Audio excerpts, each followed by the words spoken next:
أعوذ بالله من الشيطان الرجيم. بسم الله الرحمن الرحيم. ولا تؤتوا السفهاء أموالكم التي جعل الله لكم قياما وارزقوهم فيها واكسوهم وقولوا لهم قولا معروفا وابتلوا اليتامى حتى إذا بلغوا النكاح فإن آنستم منهم رشدا فادفعوا إليهم أموالهم ولا تأكلوها إسرافا وبدارا أن يكبروا ومن كان غنيا فليستعفف ومن كان فقيرا فليأكل بالمعروف فإذا دفعتم إليهم أموالهم فأشهدوا عليهم وكفى بالله حسيبا. للرجال نصيب مما ترك الوالدان والأقربون وللنساء نصيب مما ترك الوالدان والأقربون مما قل منه أو كثر نصيبا مفروضا. صدق اللہ العظیم. سورۃ النساء کی اس سے پہلے 4 آیتیں الحمدللہ ہو چکی. یہ 5ویں آیت ہے. وَلَا تُؤْتُوا السُّفَهَاءَ أَمْوَالَكُمْ الَّتِي جَعَلَ اللَّهُ لَكُمْ قِيَامًا وَارْزُقُوهُمْ فِيهَا وَاكْسُوهُمْ وَقُولُوا لَهُمْ قَوْلًا مَعْرُوفًا. قرآن مجید کی عظیم تعلیمات. دوسری آیت میں فرمایا تھا یتیموں کے بارے میں کہ کسی بھی طریقے سے یتیموں کا مال ناحق طور پر کھا جانا یہ بہت بڑا گناہ ہے. اس کی چند صورتیں بیان فرمائی تھی اور حکم دیا تھا وَآتُوا الْيَتَامَى أَمْوَالَهُمْ، اور یتیموں کو ان کا مال دے دیا کرو. اور وہاں بتایا تھا کہ یتیموں کو مال دینا اس سے مراد چھوٹے بچوں کو نہیں ہے، بلکہ یہ یتیم بچے جب بلوغ کی عمر کو پہنچ جائے، سمجھ بوجھ کی عمر کو پہنچ جائے تو اس کے بعد انہیں مال دینا ہے. لیکن چونکہ حکم مطلق تھا وَآتُوا الْيَتَامَى أَمْوَالَهُمْ، تو اب آگے مزید اسی کا بیان چل رہا ہے کہ یتیموں کو مال کب دینا ہے، کب نہیں دینا ہے، اس کا مقصد کیا ہے. قرآن مجید کی مثالی تعلیمات اب ہمارے سامنے آ رہی ہے. فرمایا وَلَا تُؤْتُوا، اوپر تھا آتو، یہ امر کا صیغہ ہے، فعل امر ہے، اور لا تؤتو یہ اسی آتا یؤتی ایتاءً باب افعال سے نہیں کا صیغہ ہے. نہیں کا مطلب کسی کام کے نہ کرنے کا حکم جس میں دیا جائے اس کو نہیں کہتے ہیں. تو ولا تؤتو، اور تم لوگ مت دے ڈالو، تم مت دے دو. کس کو؟ السفہاء. یہ سفہاء سفیہن کی جمع ہے، اور سفیہن کے معنی آتے ہیں بیوقوف، کم عقل، نادان. اور تم بیوقوفوں کو اموالکم اپنا وہ مال مت دے دو. اموال مال کی جمع ہے اور کم پہلے بھی آ چکا ہے. تو ولا تؤتوا السفہاء اموالکم.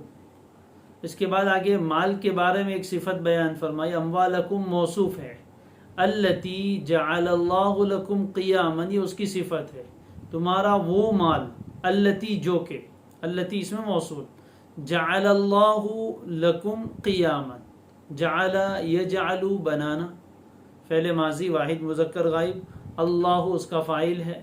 اللہ نے بنایا ہے اس کو، یعنی تمہارے ان مالوں کو، لکم تمہارے لیے. کیا بنایا ہے؟ قیام. قیام کا لفظ ہم جانتے ہیں اپنی زبان میں، نماز میں بھی قیام کرتے ہیں یعنی کھڑے ہونا، ایک معنی تو قیام کا یہ ہوتا ہے کھڑے ہونا، قیام کرو یعنی کھڑے ہو جاؤ، لیکن یہاں قیام سے کیا مراد ہے؟ تو قیام کا ترجمہ یہاں کریں گے سہارا۔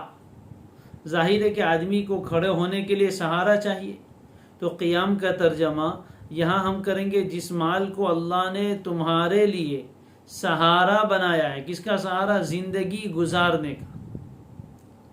قیاماً لمعاشکم، تمہارے معاش کے لیے، تمہاری زندگی گزارنے کے لیے اللہ نے مال کو سہارا بنایا ہے۔ ورزقوہم، رزقا یرزقو، رزق دینا، کھلانا پلانا، ورزقو اور امر کا صیغہ ہے واو کے معنی، اور ارزقو تم کھلاؤ پلاؤ، ہم انہیں یعنی ان السفہاء کو، ان بیوقوفوں کو، کم عقلوں کو، نادان بچوں کو، فیہا، یہ فیہا کی ضمیر کا مرجع اموال، مال میں، وکسوہم، کسا یکسو، لباس پہنانا، کپڑے دینا، اکسو، واو تو الگ ہے اور اصل میں امر کا صیغہ ہے اکسو، کسا یکسو نصر ینصرو سے امر کا جمع حاضر، لباس دینا، کپڑے پہنانا، ہم انہیں یعنی ان بیوقوف اور نادان بچوں کو، وقولوا لهم قولا معروفا، قال یقولو کہنا، اس سے قولو امر کا صیغہ ہے جمع حاضر، تم کہو لہم ان سے، قولا معروفا بھلی بات، قول کے معنی بات، معروف کے معنی جس کو سب لوگ پہچانتے ہیں یعنی بھلی بات، قاعدے کی بات، اچھی بات، جس کو سن کر انہیں اچھا لگے۔ اب یہ تو آیت کے مفردات کا معنی ہم نے سمجھ لیا، اب پہلے اس کا ترجمہ دیکھتے ہیں۔ وَلَا تُؤْتُوا السُّفَهَاءَ أَمْوَالَكُمْ، اور تم لوگ نادانوں کو، السفہاء کا ترجمہ کیا کریں گے؟ نادانوں کو تمہارا وہ مال، لا تؤتوا مت دے دو، جو التی جو اللہ نے تمہارے لیے زندگی کا سہارا بنایا ہے، اور ورزقوہم فیہا، اور اسی مال میں انہیں کھلاتے پلاتے رہو، وکسوہم، اور انہیں پہناتے رہو یا انہیں لباس دو، وقولوا لہم قولا معروفا، اور ان نادانوں کو، لہم کی ضمیر کا مرجع سفہاء، اور ان نادانوں کو بھلی بات کہہ دیا کرو۔ یہ ترجمہ ہوا، اور تم لوگ نادانوں کو اپنا وہ مال مت دے دو جو اللہ نے تمہارے لیے زندگی کا سہارا بنایا ہے، اور اس مال میں انہیں کھلاتے پلاتے رہو، وکسوہم، اور انہیں لباس دیتے رہو، وقولوا لہم قولا معروفا، اور ان نادانوں کو بھلی بات کہہ دیا کرو۔ یہ ترجمہ انشاءاللہ سمجھ میں آ گیا ہوگا۔ اب اس میں حکم کس کو دیا جا رہا ہے؟ لا تؤتوا، تم مت دو، تم یعنی کون؟ تو اس سلسلے میں راجح بات اور زیادہ مفسرین کا قول یہ ہے کہ لا تؤتوا، اس کے مخاطب یتیموں کے سرپرست ہیں، جو لوگ یتیموں کی کفالت کرتے ہیں، جن کے ماتحت یتیم بچے ہیں، وہ لوگ اس کے مخاطب ہیں، جن کو اوپر حکم دیا تھا آتوا الیتامی اموالہم، اس لیے کہ یتیم بچے ہیں اور ان کے باپ کا انتقال ہو گیا ہے، تو وہ کسی کی وصیت میں آئے ہیں، کسی کی کفالت میں آئے ہیں، کسی کی سرپرستی میں آئے ہیں، کوئی ان کا نگران و ذمہ دار ہے، تو ان سے کہا گیا کہ اوپر جو حکم دیا تھا آتوا الیتامی اموالہم، یتیموں کو ان کا مال دے دو، تو وہ نادان بچوں کو دینے کی ضرورت نہیں ہے۔ وَلَا تُؤْتُوا السُّفَهَاءَ أَمْوَالَكُمْ، سفہا سفیہن کی جمع میں نے بتایا نادان، کم عقل، اور چھوٹا بچہ عقل کا کچا وہ نادان ہوتا ہے، لہذا انہیں السفہاء کہا گیا۔ تو السفہاء سے مراد کون ہے؟ نادان بچے، نابالغ بچے۔ ظاہر ہے کہ نابالغ جو بچے ہوتے ہیں انہیں مال کے بارے میں اتنی سمجھ بوجھ نہیں ہوتی ہے کہ وہ مال کی کیسے حفاظت کرے، اس کو کیسے بڑھائے، وہ تو نادانی میں کچھ بھی خرچ کر ڈالیں گے۔ اس لیے ابھی اگر پورا مال ان کے حوالے کر دیا جائے جو ان کا باپ چھوڑ کر گیا تھا، تو یا تو اڑا دیں گے، بے جہاں نہیں اڑانا چاہیے وہاں اڑائیں گے، یا یہ کہ وہ اس کی حفاظت نہیں کر سکیں گے تو وہ مال خود خراب ہو جائے گا۔ تو اس میں یتیم بچوں کا نقصان ہے، اس لیے وصیوں کو کہا، والیوں کو کہا کہ یتیم بچوں کا مال اگر تمہارے پاس ہے تو اس کو محفوظ رکھو، اپنے پاس رہنے دو، پورا کا پورا مال اٹھا کر یتیم بچوں کے حوالے مت کر دو کہ اتنی ساری ذمہ داری کون اٹھائے، لو تمہارا مال اور تم جانے، ہم تو ہٹے اس میں سے۔ تو ظاہر ہے کہ ایسی صورت میں نادان بچے اس کا صحیح انتظام نہیں کر سکیں گے اور وہ مال ضائع ہو جائے گا۔ اس لیے فرمایا لا تؤتوا السفہاء اموالکم، تو حکم دیا گیا کن ہے؟ یتیموں کے والیوں کو، کہ یتیموں کا جو مال ہے جو ان کے باپ کی طرف سے وراثت میں ملا تھا، وہ ان یتیم بچوں کے حوالے نہیں کیا جائے گا، اس کو اپنی نگرانی میں رکھو، اپنی حفاظت میں رکھو۔ تو اب سوال یہ ہے کہ یوں آنا چاہیے تھا وَلَا تُؤْتُوا السُّفَهَاءَ أَمْوَالَهُمْ، نادانوں کو ان کا مال نہ دے، تو یہاں تو کہا گیا کہ ان نادانوں کو تمہارا مال، اموالکم، تمہارا مال۔ تو مال جو یتیم بچے کا مال ہے اس کے مالک تو وہ ہے، یہاں تو کہا گیا کہ ولیوں کا مال ہے۔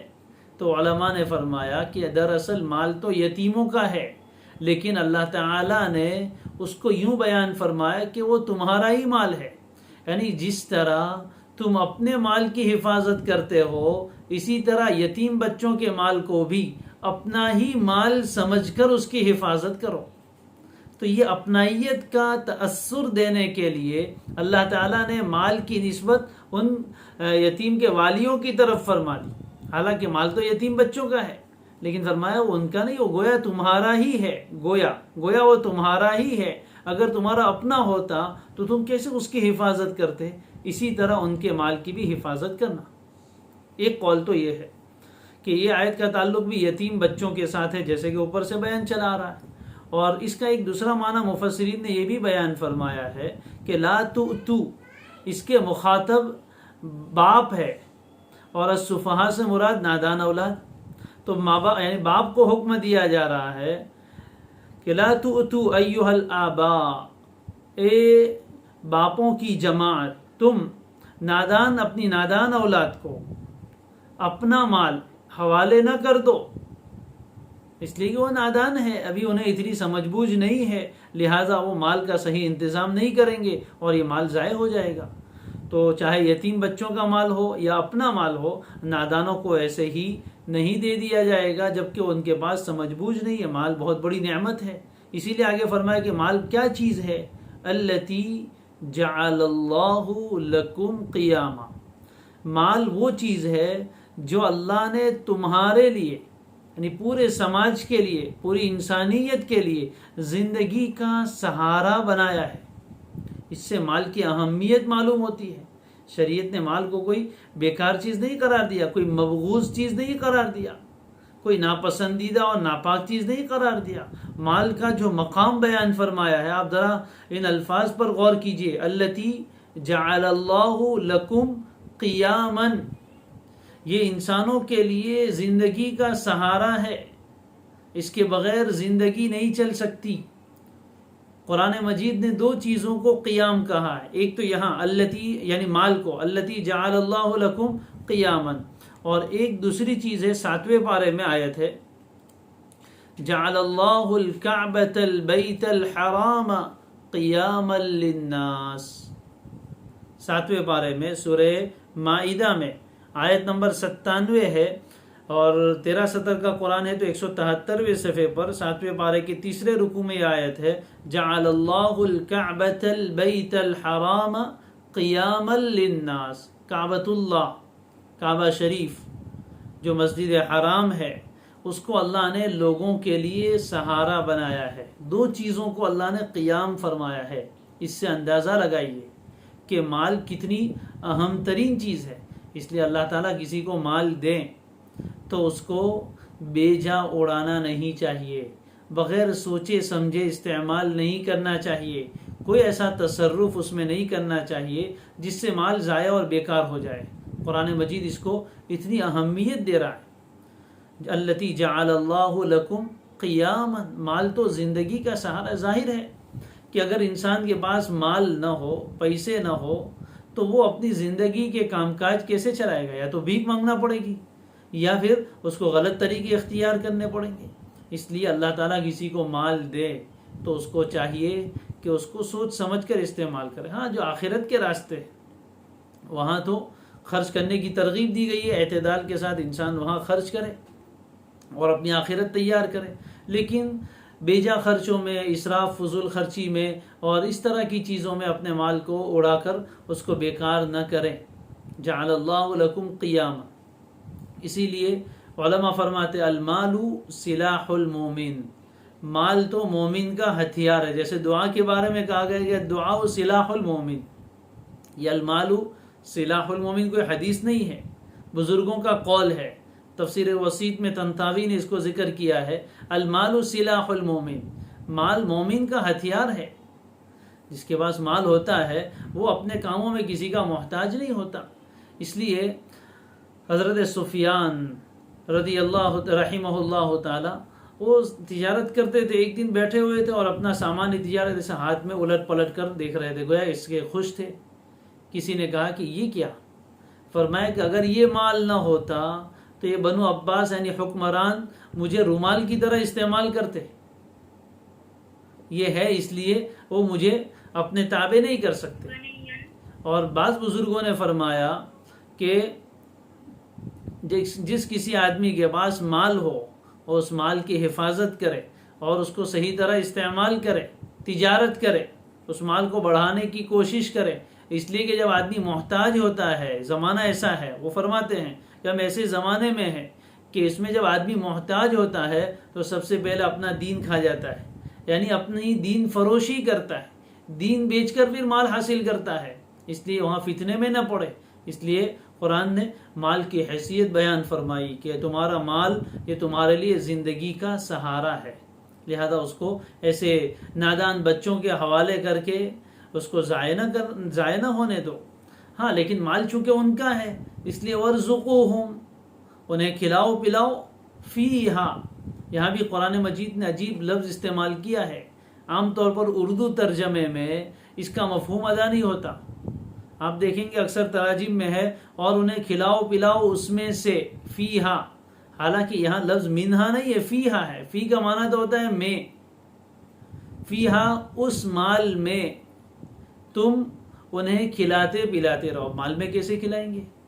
تو علماء نے اس کی وجہ یہ بیان فرمائی کہ نہیں، اس مال کے ذریعے سے ان کو کھلاتے رہو۔ اب کھلاتے رہیں گے تب بھی مال پورا ہو جائے گا، تو اس کی صورت یہ ہے کہ یتیم بچوں کا جو مال تمہارے پاس پڑا ہے اس کو ایسے ہی پڑا نہ رہنے دو، فریز ہو جائے گا۔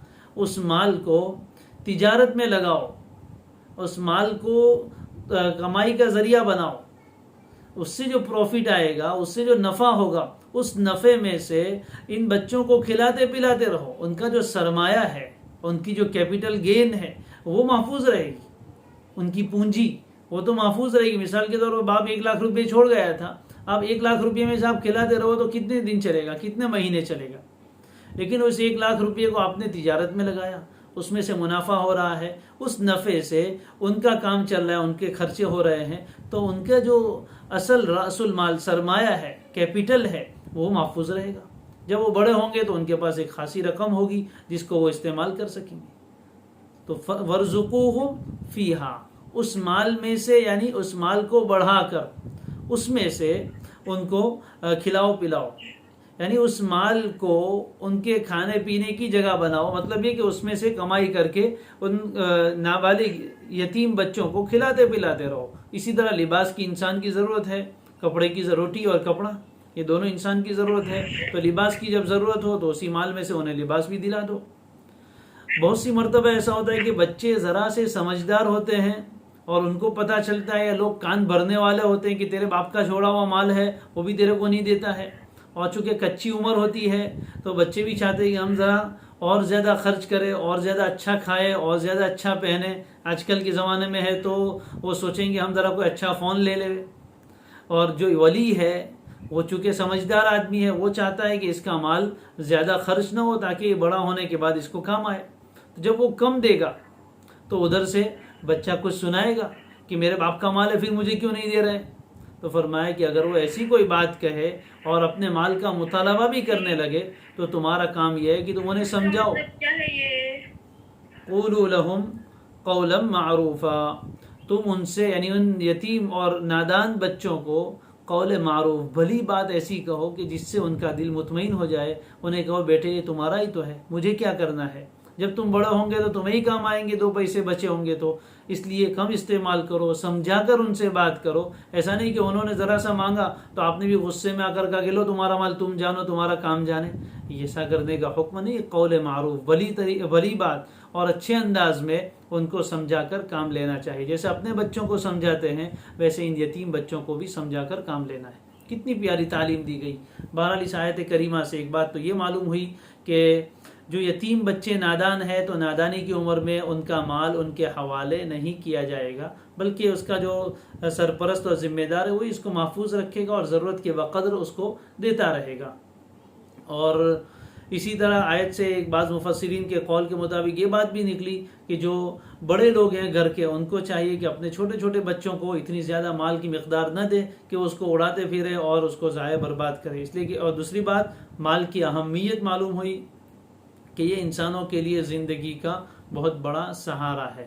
حضرت تھانوی رحمہ اللہ بھی فرمایا کرتے تھے کہ اس زمانے میں لوگوں کو خالی ہونے کا مشورہ نہیں دیتا ہوں. عام حالات میں سب کا حال یکساں نہیں ہوتا، عام لوگوں کی بات ہے. باقی کچھ لوگ اللہ پر ایسے توکل والے ہوتے ہیں اور انہیں اللہ کی ذات پر ایسا یقین ہوتا ہے، وہ اللہ کے راستے میں سب کچھ لٹا دیتے ہیں.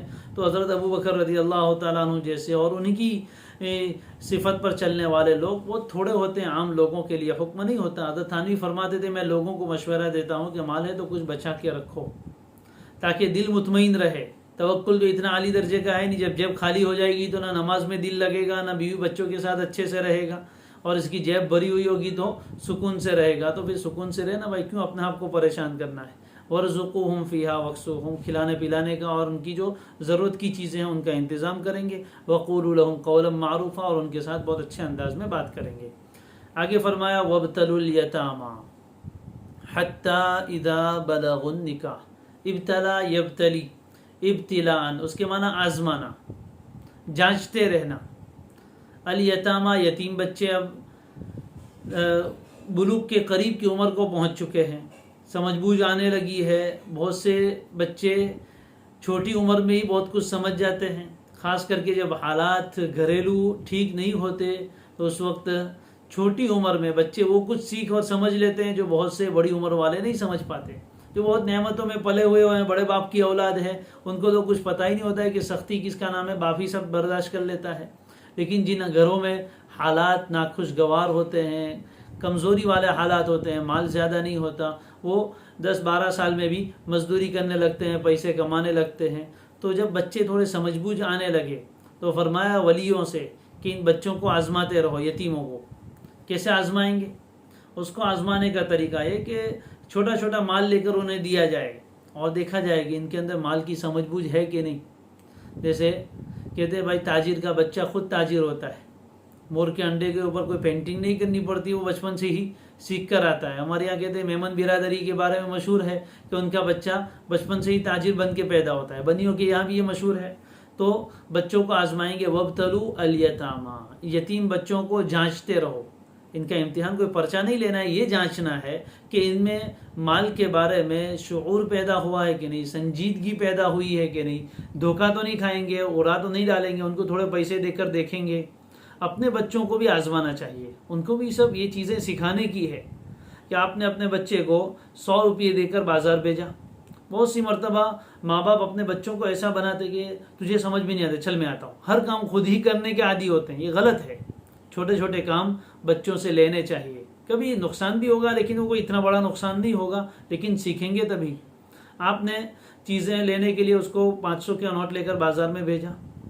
یہ 6 سال کے بچے کی بات نہیں کر رہا ہوں، 10 12 13 سال کا بچہ ہے، بہت کچھ سمجھتا ہے، آن لائن شاپنگ کرنے کے لیے عادی ہو گئے ہیں بچے اب. تو آپ نے اس کو پیسے دے کر بھیجا، بازار سے کچھ سامان لانے کے لیے کہا. اب لانے کے بعد اس سے کہو بیٹے حساب دو. مگر بچے سے کیا حساب لینے کا؟ نہیں، اس سے حساب لینے کی عادت ڈالو کہ کتنے کی کون سی چیز آئی، کتنے پیسے دیے تھے، کہاں خرچ کی، کیا ہوا. اب اس کو عادت ہوگی حساب کتاب کی، وہ سلیقہ مند بنے گا. تو فرمایا کہ یتیم بچوں کو بھی آزماتے رہو کہ ان میں مال کی حفاظت کا سلیقہ اور سمجھ پیدا ہوئی ہے کہ نہیں. کہاں تک؟ حتی اذا بلغوا النکاح، یہاں تک کہ جب وہ پہنچ جائے نکاح کی عمر کو. حتیٰ کے معنی یہاں تک کہ، یعنی کب تک آزماتے رہنا ہے؟ بلوغ تک. اذا، جب بلغ یبلغ پہنچنا، وہ پہنچ گئے بچے، یتیم بچے، کہاں تک؟ النکاح، نکاح کی عمر کو، یعنی بالغ ہو گئے۔ شریعت کا تصور یہ ہے کہ بالغ ہوتے ہی نکاح ہو جانا چاہیے، جیسے ہی بچہ یا بچی بالغ ہوئی وہ نکاح کی قابل ہو گئی، 18 سال کی ہو یا نہ ہو۔ بہرحال تو فرمایا کہ ان یتیم بچوں کو جانچتے رہو یہاں تک کہ جب وہ نکاح کی عمر کو پہنچ جائے، یعنی بالغ ہو جائے۔ تو اب اس عمر کو پہنچ چکے ہیں، اب بھی دیکھیں گے فَإِنْ آنَسْتُم مِّنْهُمْ رُشْدًا فَادْفَعُوا إِلَيْهِمْ أَمْوَالَهُمْ فَإِنْ، اگر، ان شرطیہ کل بھی آیا تھا، آنسا یؤنسو، ایناس، باب افعال سے ماضی کا جمع مذکر حاضر کا صیغہ ہے، اس کے معنی محسوس کرنا، منہم، ان بچوں سے، رشد کے معنی سمجھ بوجھ، اسی سے رشیدہ نام رکھتے ہیں، سمجھ والا، صحیح راستہ پانے والا، رشد و ہدایت بولتے رہتے ہیں۔ تو یہاں ہدایت سے مراد دین کی ہدایت نہیں ہے، دنیاوی امور کی ہدایت ہے، دنیاوی امور کی سمجھ بوجھ ہے۔ پھر اگر، فَإِن، پھر اگر، آنستم، تم پالو، تم محسوس کرو، منہم، ان بچوں سے، رشدن، سمجھ بوجھ، پھر اگر تم ان بچوں میں سمجھ بوجھ پاؤ، تمہیں یہ محسوس ہو، یہ فیل ہونے لگے کہ بچہ سمجھدار ہو گیا ہے، تو کیا کرو؟ فَادْفَعُوا إِلَيْهِمْ أَمْوَالَهُمْ، دفع یدفع، دینا، ادا کر دینا، ادفعوا امر کا صیغہ ہے، اموال مال کی جمع آ چکا، الیہم انہیں، تو دفع یدفع اس کے معنی دے دینا، فادفعوا تم دے دو، الیہم انہیں، اموالہم ان کا مال، پھر اگر تم انہیں میں سمجھ بوجھ پاؤ تو انہیں ان کا مال دے دو، چونکہ مال انہی کا تھا، اب ان کے حوالے کر دو، اب آگے وہ اپنے مال کا انتظام خود کریں گے، اس لیے کہ وہ اس قابل ہو چکے ہیں۔ تو دیکھو قرآن نے یتیم بچوں کے مال کی حفاظت کا کتنا بہترین انتظام کیا، اور کتنی لمبی باتیں تفصیل سے کھول کھول کر بیان فرمائی۔ آگے ایک اور خرابی تھی، اس کا بیان فرمایا، وَلَا تَأْكُلُوهَا إِسْرَافًا وَبِدَارًا أَن يَكْبَرُوا، لا تاکلو، اکل یاکلو، کھانا، اور کھانے سے مراد میں نے پہلے بھی ذکر کیا تھا کہ کوئی منہ میں چبا کر کھانا ہی مقصود نہیں ہے، پورا ختم کر دینا، جیسے ہمارے یہاں بولتے 1,00,000 روپے کھا گیا، تو کھا گیا مطلب وہ ہضم کر گیا۔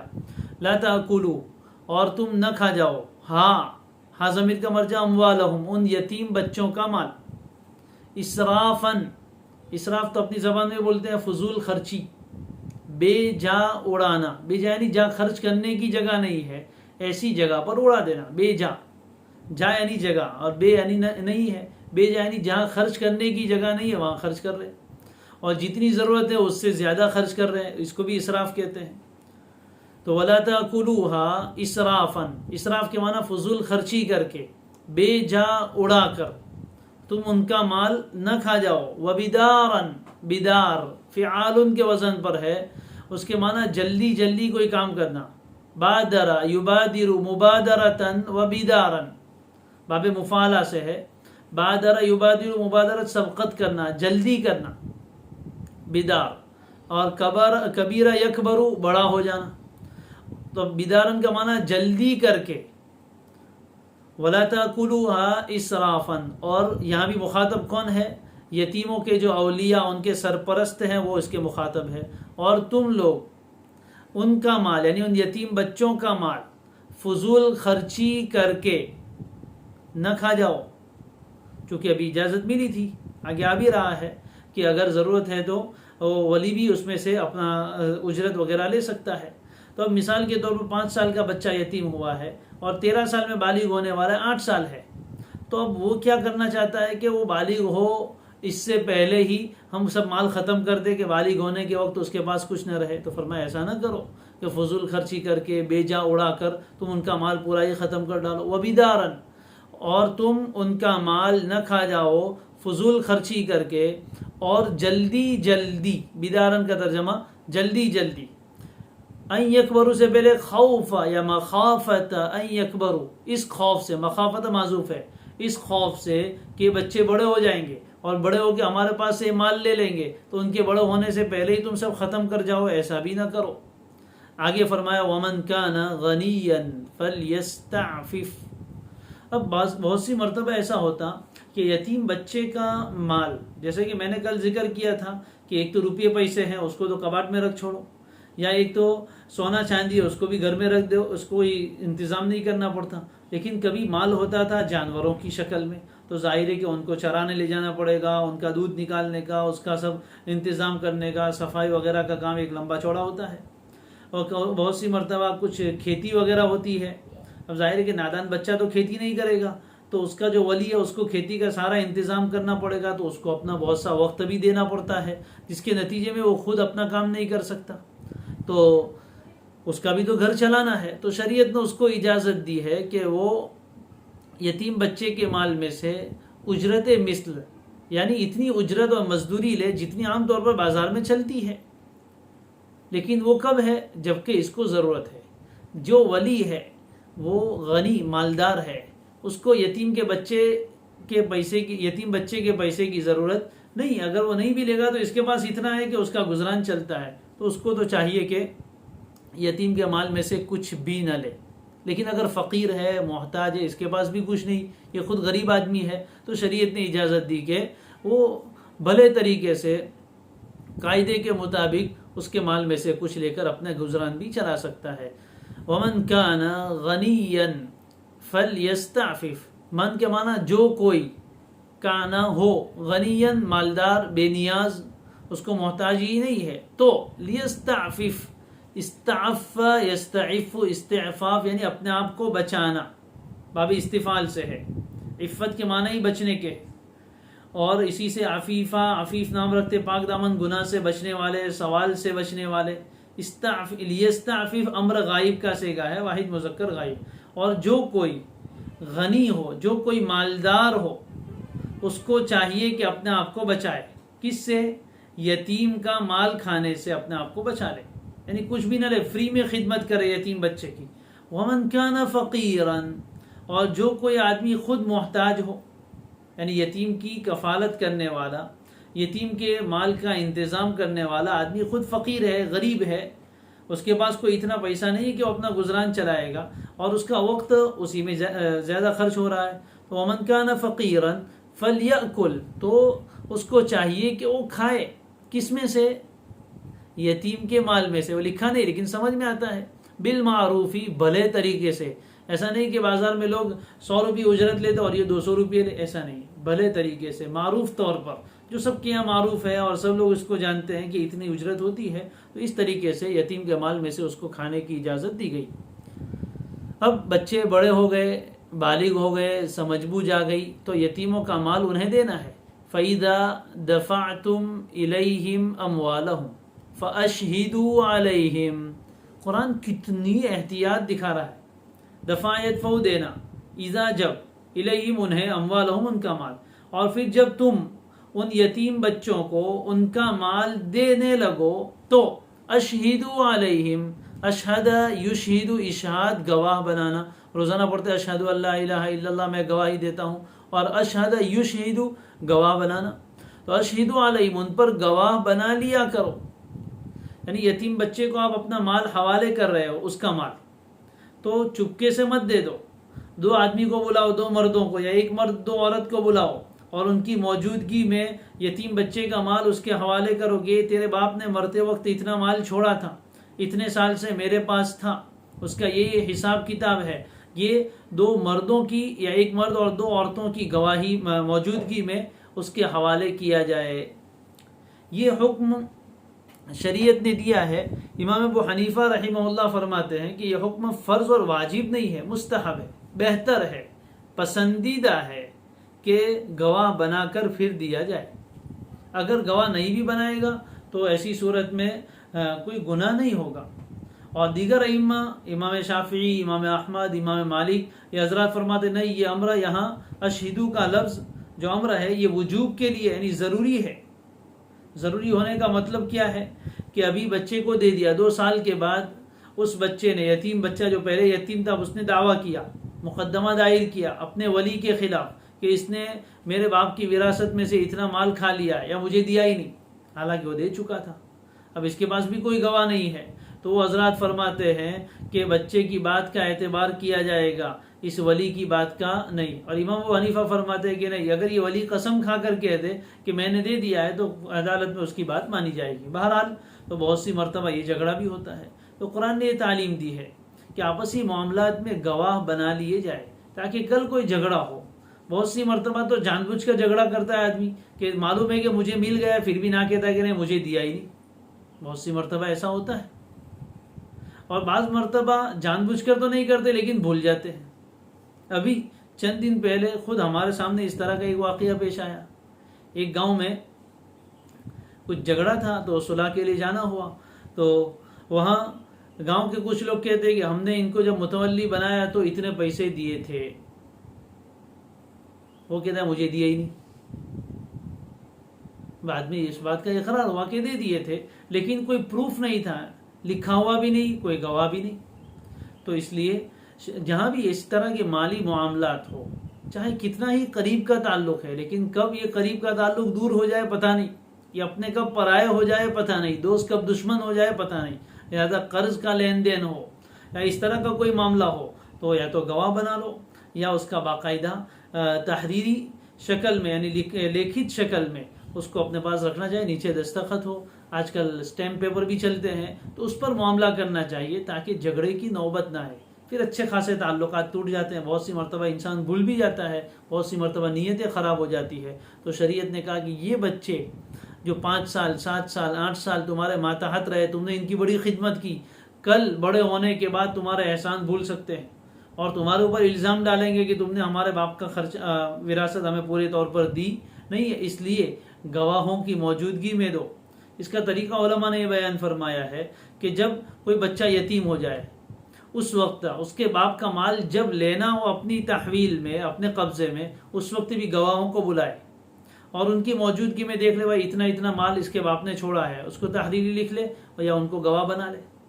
اس کے بعد پھر 5-7 سال جب بچہ اس کی کفالت میں رہے گا تو اس میں سے خرچ بھی کرے گا. تو جو کچھ خرچ ہو اس کو لکھتا رہے کہ اتنا مال اس میں دیا، اتنا مال اس میں دیا، وہ پورا حساب رکھے. اور جب بچے کو واپس دینے کا معاملہ ہے اس وقت بھی ان گواہوں کو بلائے کہ دیکھو مرتے وقت تمہارے باپ نے یہ چھوڑا تھا، یہ لوگ گواہ ہیں، اب یہ اتنا مال ہے، اس میں سے اتنا خرچ ہوا ہے، نفع ہوا ہے، نقصان ہوا ہے، جو بھی کچھ ہے وہ سب پورا حساب کتاب بچوں کے حوالے کر دیا جائے. وَكَفَى بِاللَّهِ حَسِيبًا، فرمایا اور اللہ حساب لینے کے لیے کافی ہے. کفا فعل ہے، با زائدہ ہے، اللہ اس کا فاعل ہے، حسیب حساب لینے والا. کفا باللہ حسیبا، اور اللہ حساب لینے کے لیے کافی ہے. یعنی دنیا میں کوئی حساب مانگے کہ نہ مانگے، تمہیں حساب اللہ کو دینا ہے. اس لیے محتاط رہو، چوکنا رہو. پھر یہ بات آئی قرآن مجید میں، اس سے پہلے 2 آیتوں میں آیا تھا، یہ تیسری آیت قرآن کے اخیر میں اللہ یعنی آیت کے اخیر میں اللہ تعالیٰ ایسی بات لاتے ہیں کہ وہ انسان کو حقوق کی ادائیگی پر آمادہ کرتی ہے، تیار کرتی ہے. اوپر حکم دیا کہ دیکھو یتیم بچوں کا مال کھا مت جانا اور ان کو پورا حساب رکھنا، اور ان کو جب بالغ ہو تو دے دیا کرو، گواہ بناؤ، سب کچھ. اب دونوں کو، ولیوں کو بھی کہا جا رہا ہے اور یتیم بچوں کو بھی کہا جا رہا ہے کہ اللہ حساب لینے کے لیے کافی. اگر تمہیں مال مل گیا ہے یتیم بچوں تو خامخواہ کا اس کے اوپر دعویٰ مت کرو، مقدمہ اور الزام مت ڈالو، اللہ کا حساب لینے کے لیے کافی ہے. اور والیوں کو بھی کہا جا رہا ہے کہ تم نے اگر کچھ گڑبڑ کی تو یاد رکھو حساب اللہ نے لیا ہے اور وہ کافی ہے، اس کو کسی گواہ کی ضرورت نہیں ہے، وہ اپنے علم کے مطابق تمہارے ساتھ فیصلہ کرے گا. کتنی پیاری تعلیمات شریعت کی. اللہ تبارک و تعالی ہمیں ان تعلیمات کو سمجھنے کی توفیق عطا فرمائے، ان پر عمل کرنے کی توفیق عطا فرمائے. جس دین نے ان یتیم بچوں کے جو کمزور ہو جاتے ہیں، بڑے محتاج ہو جاتے ہیں اور ضرورت ہوتی ہے انہیں کسی کے سہارے کی، ان کے لیے کیسے سہارے کھڑے کر دیے، کیسا انسانوں کے درمیان آپسی تعلق قائم کر دیا ہمدردی کی بنیاد پر. یہ اس شریعت کا ہی حصہ ہے کہ اللہ کا دین ہی بتا سکتا ہے، دنیا کے قانون اس کو نہیں بنا سکتے. اللہ تعالی ہمیں سمجھ عطا فرمائے. سبحان اللہ و بحمدہ، سبحانک اللہم و بحمدک، نشہد ان لا الہ الا انت ونستغفرک ونتوب الیک.